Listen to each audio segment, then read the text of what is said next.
नमस्कार। आज की क्लास फर्स्ट क्लास से आगे रहेगी। फर्स्ट टैली की क्लास में हम लोगों ने जाना था कि टैली क्या है और टैली के बारे में, टैली में हमने अकाउंट्स को भी समझा था। आज हम लोग उसके आगे जानने का काम करेंगे। टैली के संस्थापक का नाम एस.एस. गोयनका है। एस.एस. गोयनका ने अपने पुत्र भरत गोयनका के साथ मिलकर के इसकी लॉन्चिंग की, इसकी शुरुआत की थी।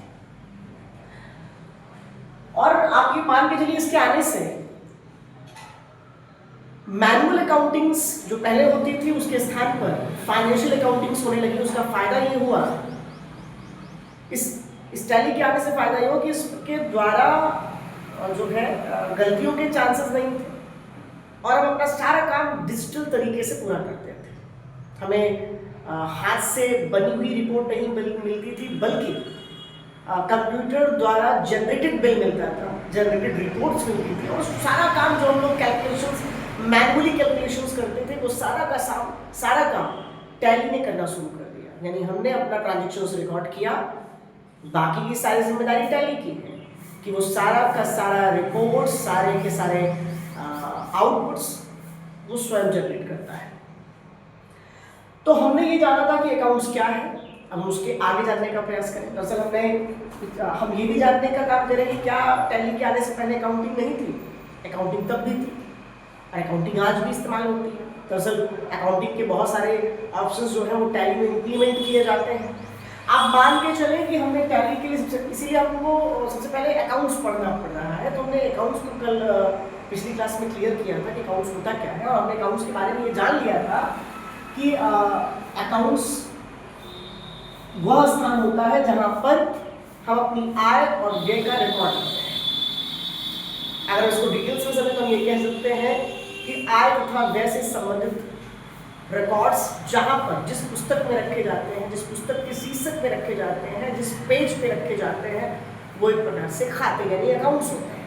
और अगर हम बात की चले तो हमें आज जो शुरुआत करनी है वो अकाउंट्स के प्रकार से है। यानी हम अकाउंट्स के टाइप को समझने का काम करें। आप अकाउंट समझ गए कि अकाउंट क्या होता है। अकाउंट वह स्थान होता है जहां पर हम अपने व्यापार को चलाते समय उस व्यापार में होने वाले आय और व्यय का रिकॉर्ड रखते हैं।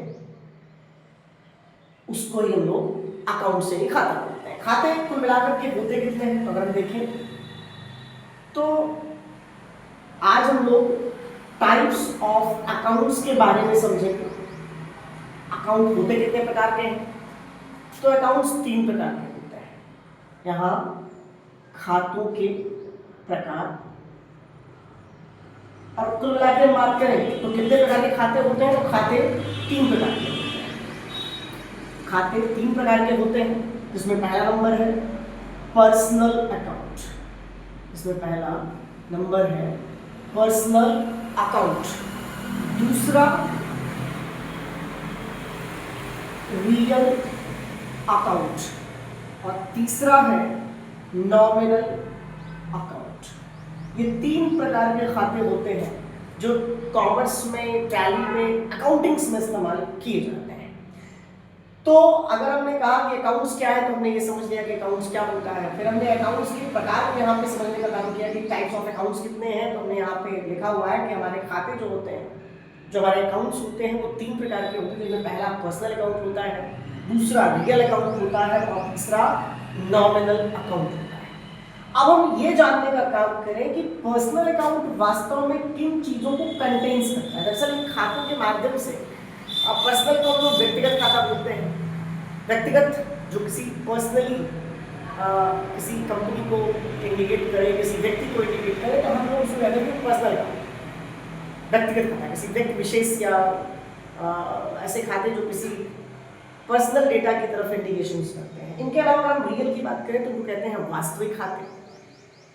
वास्तविक खाते का मतलब जिनको हमने देखा होता है, जो वास्तविक रूप में होते हैं, इनको रियल अकाउंट्स यानी संपत्ति खाता भी बोलते हैं। इनको संपत्ति खाते के नाम से भी जाना जाता है। और तीसरा नॉमिनल अकाउंट, इसको नाम मात्र, यानी अगर हम बात करें तो पर्सनल को हम लोग व्यक्तिगत खाता बोलते हैं, व्यक्तिगत खाता। रियल अकाउंट को हम लोग वास्तविक खाता कहते हैं, और नॉमिनल को हम लोग नाम मात्र खाता कहते हैं। वास्तविक का मतलब ये हो गया, क्योंकि हमने रियलिटी में ये चीजें होती हैं, हमने देखा होता है, हम लोग इसलिए कहते हैं कि ये वास्तविक खाते हैं।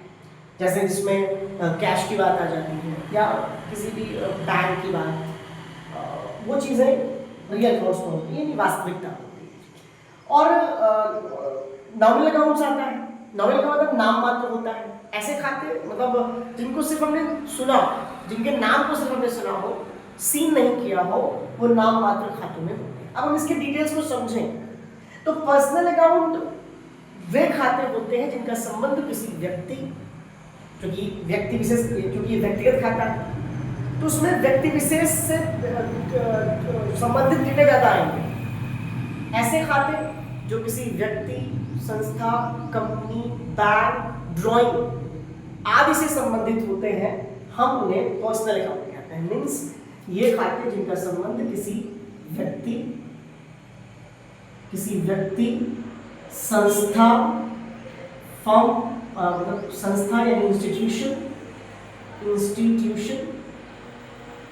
कोई व्यक्ति, कोई संस्था, किसी भी प्रकार की फर्म, कोई भी कंपनी, किसी भी प्रकार की कंपनी, अथवा कोई भी बैंक, चाहे जो बैंक हो वो बैंक, और ड्राइंग का अकाउंट, ये सारी की सारी चीजें पर्सनल अकाउंट का हिस्सा होती है। यानी अगर कहा जाए कि पर्सनल अकाउंट क्या है तो हम ये कहेंगे कि ये व्यक्तिगत खाते होते हैं। किसी व्यक्ति का खाता, यानी रमेश वगैरह जो भी व्यक्ति के खाते आएंगे वो पर्सनल अकाउंट में होंगे। किसी भी प्रकार का इंस्टीट्यूशन अगर हमारे ट्रांजेक्शन्स में आता है तो वो इंस्टीट्यूशंस पर्सनल अकाउंट के हिस्से में जाता है।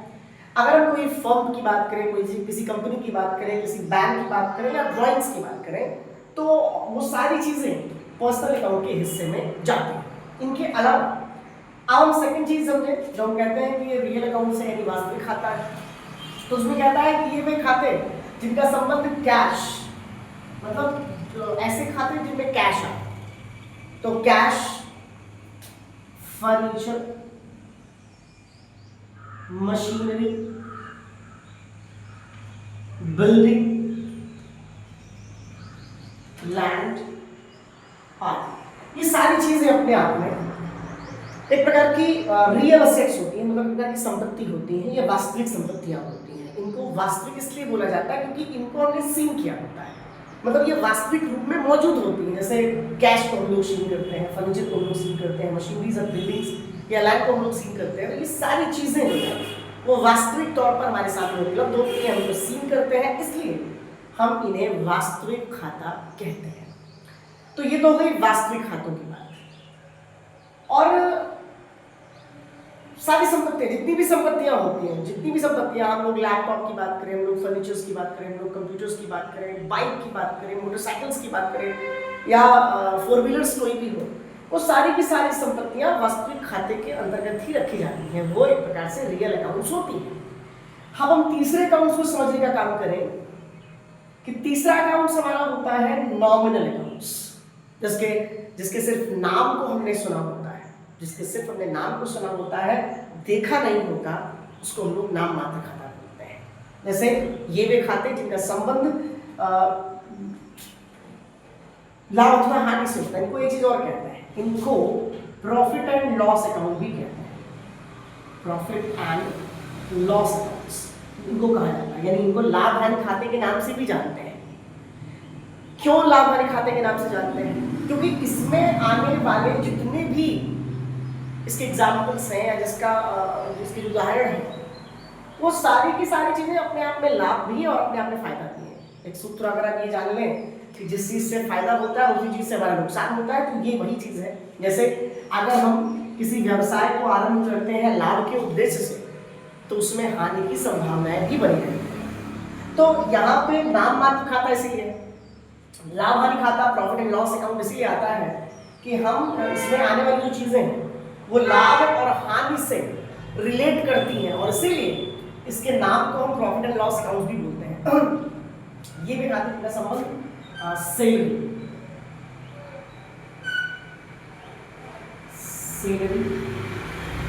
रेंट,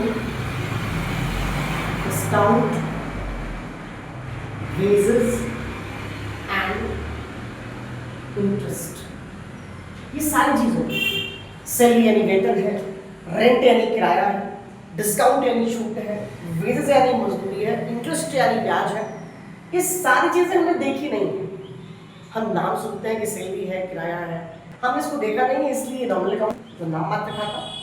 और अगर हम देखें तो इनसे हमारा फायदा होता है तो नुकसान। अगर हमने किसी को सैलरी दी तो हमारा नुकसान, हमने किराया किसी को दिया तो नुकसान, हमने किसी को छूट दी तो नुकसान, हमने किसी को मजदूरी दी तो नुकसान। लेकिन इसी के जस्ट अपोजिट, अगर हमने इसको प्राप्त किया, हमने सैलरी को प्राप्त किया तो लाभ, अगर हमने किराए को प्राप्त किया तो लाभ, अगर हमने छूट को प्राप्त किया तो लाभ। यानी सिंपल सा मतलब ये है कि नॉमिनल अकाउंट्स में आने हर वो चीज जो हमें फायदा और नुकसान देगी वो नॉमिनल अकाउंट्स में रखे जाते हैं। और यहाँ पे आप जितनी भी चीजें देख रहे हैं, सैलरी हो, रेंट हो, डिस्काउंट हो, वेजेस हो, इंटरेस्ट हो, अगर इन चीजों को हम किसी को देंगे तो हमारा नुकसान होगा, और अगर हम इन चीजों को प्राप्त करेंगे तो हमारा लाभ होगा।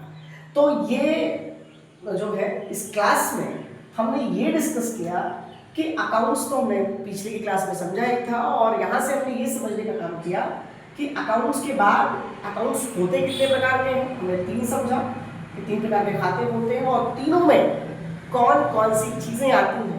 पर्सनल अकाउंट का यूज होगा, मतलब पर्सनल अकाउंट कब आएगा, जब किसी व्यक्ति का किसी संस्था का, किसी फर्म का, किसी कंपनी का, बैंक का ट्रांजेक्शन हमारे साथ होगा, तो ये जहाँ भी खाते आएंगे वहाँ पर्सनल अकाउंट, जहाँ कभी संपत्ति की बात आएगी वहाँ रियल अकाउंट्स, और जहाँ जिससे हमारा फायदा या नुकसान होगा उसे नॉमिनल अकाउंट्स में रखेंगे। तो आज की क्लास में यही रहेगा। कल की क्लास में हम लोग ये जानेंगे, नेक्स्ट क्लास में यानी कि हम लोग ये जानेंगे कि कैसे रूल्स ऑफ अकाउंट्स अप्लाई किया जाएगा, और उसके माध्यम से किस प्रकार से हम लोग डेबिट और क्रेडिट क्लियर कर पाएंगे। धन्यवाद।